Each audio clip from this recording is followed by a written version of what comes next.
41장 44절에서 57절입니다. 창세기 41장 44절에서 57절 말씀을 통해 기도 수첩 총리 사브낫 바네아라는 제목으로 함께 말씀을 나누겠습니다. 제가 41장 44절부터 읽어드리겠습니다. 바로가 요셉에게 이르되 나는 바로 예굽 땅에서 내가 허락이 없이는 수족을 놀릴 자가 없으리라 하고, 그가 요셉의 이름을 사브낫 바네아라 하고, 또 온의 제사장 보디베라의 딸 아스낫을 그에게 주어 아내로 삼게 하니라. 요셉이 나가 애굽 온 땅을 순찰하니라. 요셉이 애굽 왕 바로 앞에 설 때에 30세라. 그가 바로 앞을 떠나 애굽 온 땅을 순찰하니 7해 풍년에 토지 소출이 심히 많은지라. 요셉이 애굽 땅에 있는 그 7년 곡물을 거두어 각 성에 저장하되 각 성읍 주위의 밭의 곡물을 그 성읍 중에 싹 쌓아둔 곡식이 바다 모래같이 심히 많아 세기를 그쳤으니 그 수가 한이 없음이었더라. 흉년이 들기 전에 요셉에게 두 아들이 나되 곧 온의 제사장 보디메라의 딸 아스낫이 그에게서 낳은지라. 요셉이 그의 장남의 이름을 므낫세라 하였으니 하나님이 내게 내 모든 고난과 내 아버지의 온 집을 이를 잊어버리게 하셨다 하며 차남의 이름을 에브라임이라 하였으니 하나님이 나를 내게 수고한 땅에서 번성하게 하려 하셨다 함이었더라. 애굽 땅에 7해 풍년이 그치고 요셉의 말과 같이 7해 흉년이 들기 시작하며 각국에는 기근이 있으나 애굽 온 땅에는 먹을 것이 있더니 애굽 온 땅이 굶주림에 백성이 바로에게 부르짖어 양식을 구하는지라. 바로가 애굽 모든 백성에게 이르되 요셉에게 가서 그가 너희에게 이르는 대로 하라 하니라. 온 지면에 기근이 있음에 요셉이 모든 창고를 열어 애굽 백성에게 팔세. 애굽 땅에 기근이 심하여 각국 백성도 양식을 사려고 애굽으로 들어와 요셉에게 이르렀으니 기근이 온 세상에 심함이었더라. 아멘.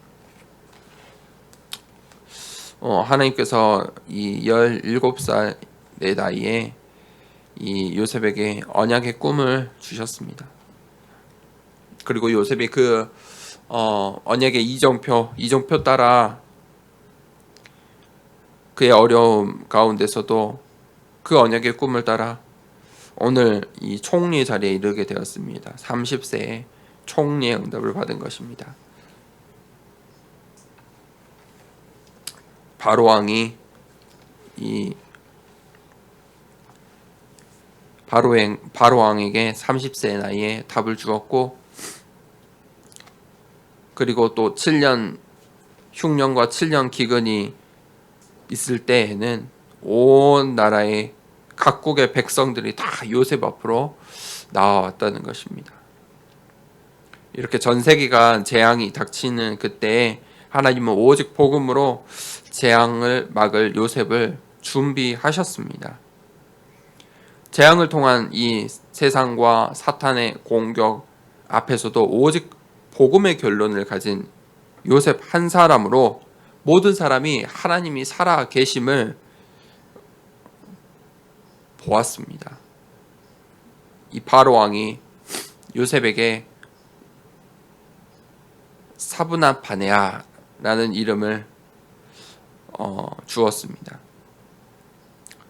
사브낫 바네아라는 이름은 하나님이 말씀하셨다, 하나님이 살아계셔서 당신에게 말씀하셨다라는 이름의 의미를 가지고 있습니다.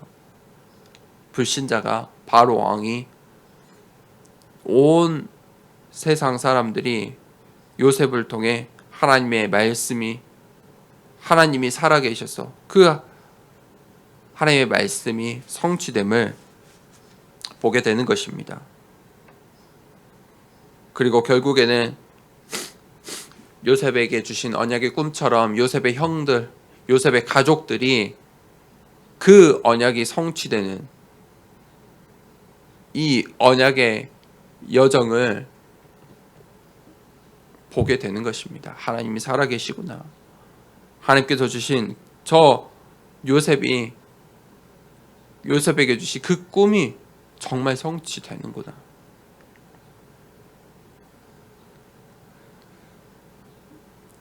첫 번째 대지입니다. 근원적 언약과 성공을 붙잡으라. 하나님은 요셉을 통해 근원적 언약을 말씀하셨습니다. 하나님은 어려서부터 이 요셉에게 이 언약을 주신 것입니다. 재앙 가운데서 모든 사람을 구원할 복음을 이 요셉에게 어려서부터 언약으로 주신 것입니다. 우리가 모든 과정에 하나님께서 인도하심을 알아야 합니다. 복음을 깨닫고 체험하도록 하는 모든 과정이 하나님의 계획에, 하나님의 과정 속에 있다는 것입니다.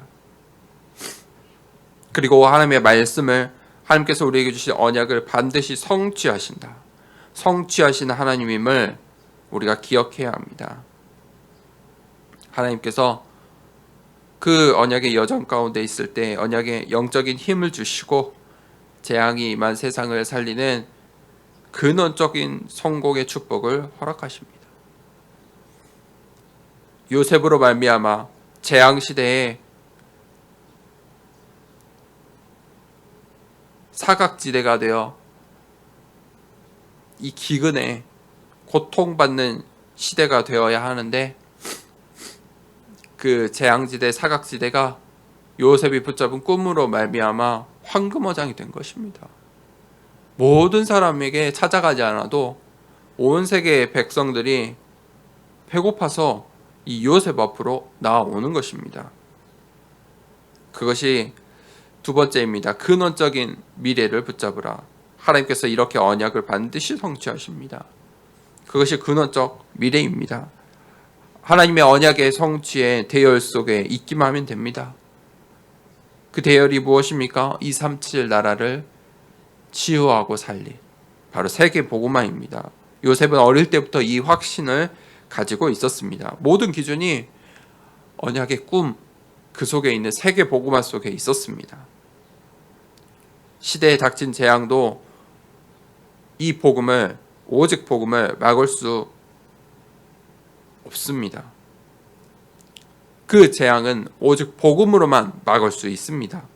이것이 우리가 세계 복음화라는 이 근원적인 미래를 잡아야 하는 이유입니다. 요셉의 형들은 다 비난하였습니다. 우리가 다 너에게 무릎 꿇고 절을 한다고? 하지만 요셉은 그것을 근원적 미래로 붙잡았습니다.